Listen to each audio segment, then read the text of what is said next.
Ya, Netanyahu berkata kuasai dan usir. Netanyahu, saya perintahkan tentara Israel untuk kuasai dan kibarkan bendera Israel di Palestina. Ya, tadi malam Netanyahu ya dengan persetujuan kabinet perang untuk operasi militer di Rafah. Dalam beberapa jam pasukan kami akan mengibarkan bendera Israel di perbatasan Rafah dan menurunkan bendera Hamas. Merebut perbatasan Rafah adalah langkah penting untuk dua tujuan utama perang: pembebasan sandera kami dan mengalahkan Hamas. Kami telah membuktikan sebelumnya dari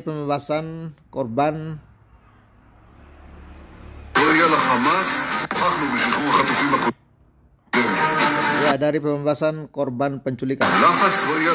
Tekanan militer kepada Hamas adalah penting sebagai syarat pembebasan sandera kami. Proposal Hamas kemarin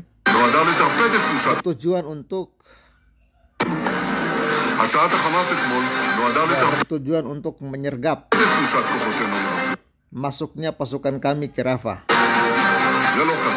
Itu tidak terjadi. Setelah kabinet perang secara bulat memutuskan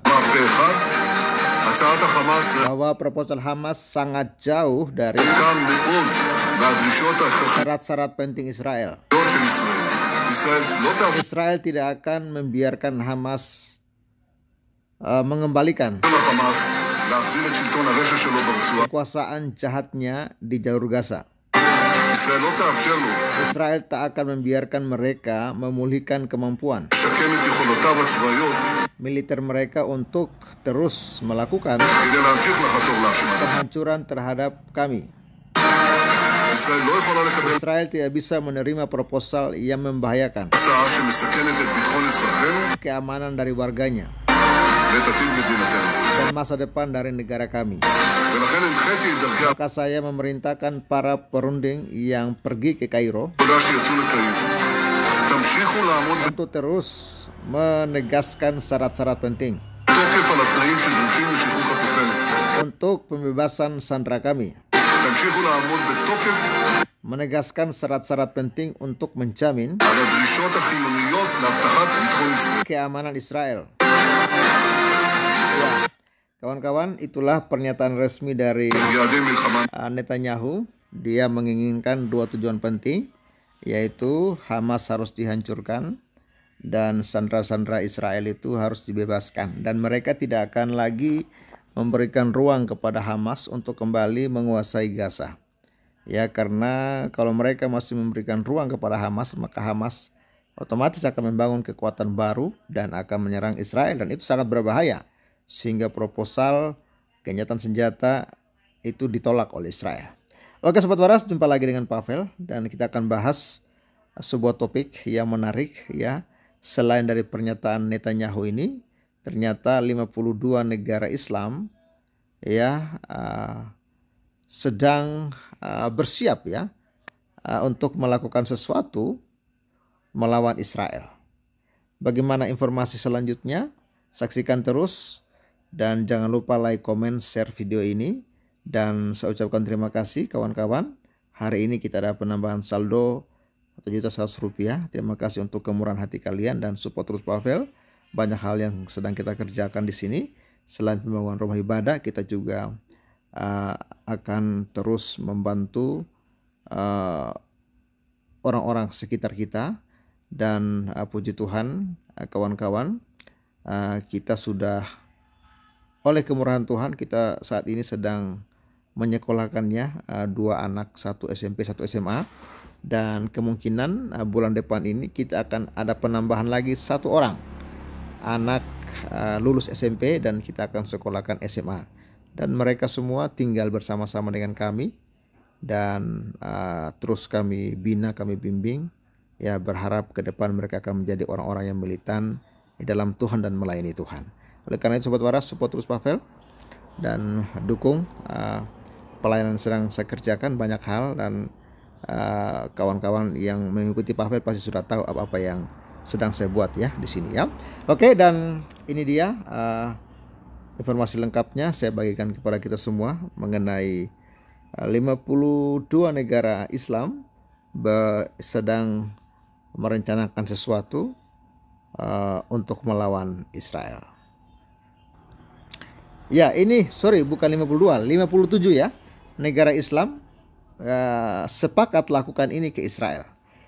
Ini dimuat 10 Mei 2024, Jakarta, CNBC Indonesia. Serangan Israel ke warga Palestina di jalur Gaza belum juga usai. Melihat hal ini, Organisasi Kerjasama Islam (OKI) mengecam genosida di Gaza dan mendesak 57 negara anggotanya untuk menjatuhkan sanksi terhadap Israel.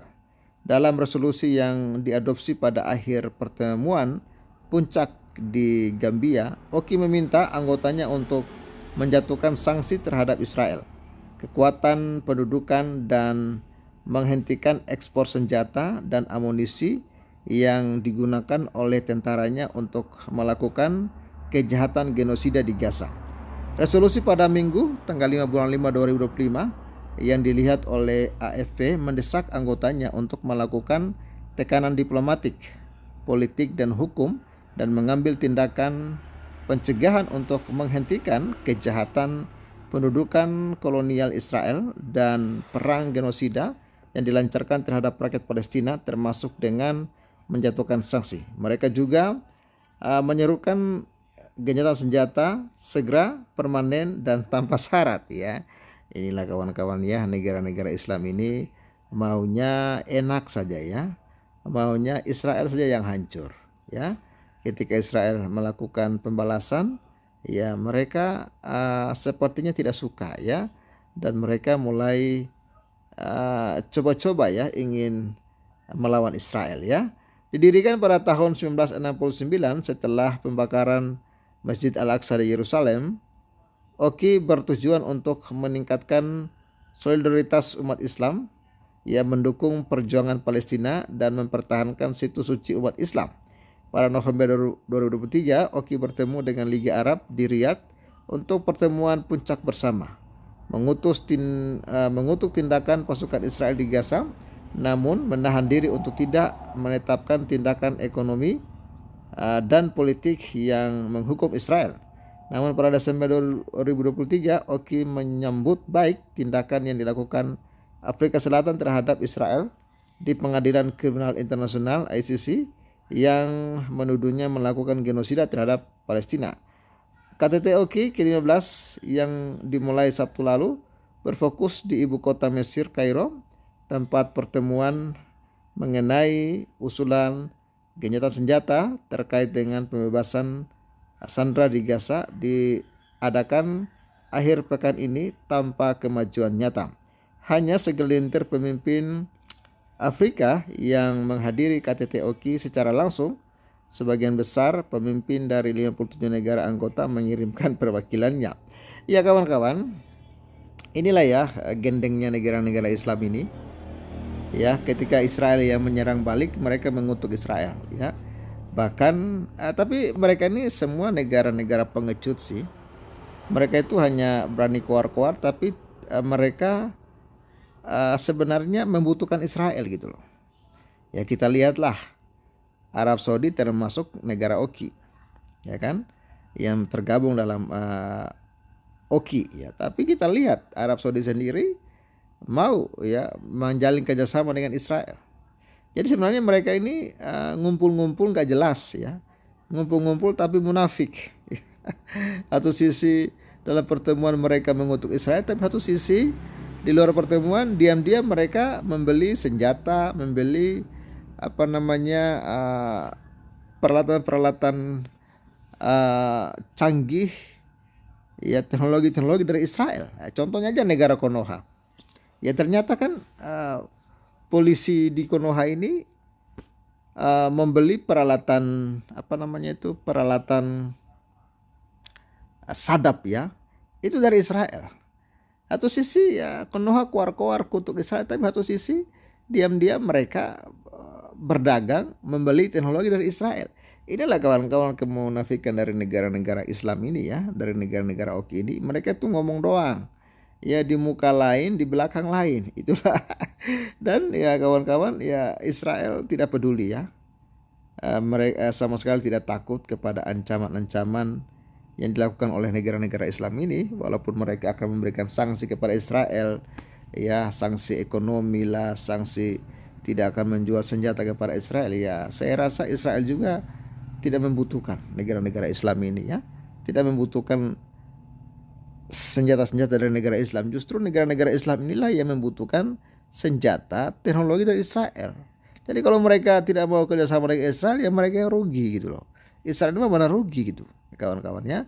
Jadi itulah rencana dari negara Islam ini. Mereka ingin memberikan sanksi berat kepada Israel, sanksi ekonomi ya, boykot lah ya, sanksi jangan menjual senjata lah ke Israel dan lain sebagainya. Ya munafik lah menurut saya ya, munafik, sangat-sangat munafik. Dan mereka ini ya berkumpul-kumpul tidak ada tujuan yang jelas selain kutuk mengutuk, setelah itu minta ya teknologi Israel untuk mereka pakai di negara mereka sendiri. Munafik kawan-kawan ya. Oke, sekian dulu informasi dari Pavel. Salam waras, God bless you and bye bye. Salam.